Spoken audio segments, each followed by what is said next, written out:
Praise the lord. ఈ సమయంలో మనము పరిశుద్ధ గ్రంథమైన బైబిల్లో పేర్కొనబడిన కవలల గురించి తెలుసుకుందాం.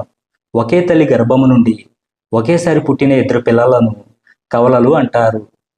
ఈ పిల్లలు ఇద్దరు మగ, ఇద్దరు ఆడ, లేదా వారిలో ఒకరు మగ, మరొకరు ఆడగా పుట్టవచ్చు. గర్భములు జన్యుపరంగా ఒకే విధంగా ఉండే కవలలను అవిభక్త కవలలు అని, వేరువేరుగా ఉండే కవలలను విభిన్న కవలలు అని అంటారు.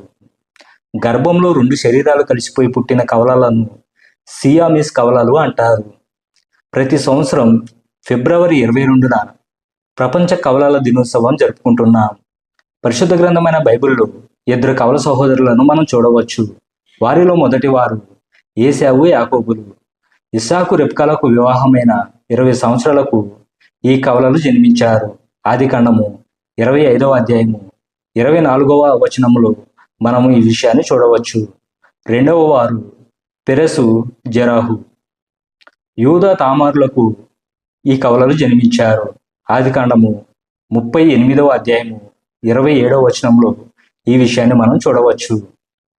కవల పిల్లలు పుడితే బాగుండు అని అనేక మంది ఆశపడతారు. కానీ ఆ అదృష్టం కొద్ది మందికి మాత్రమే దక్కుతుంది. ఆమేన్.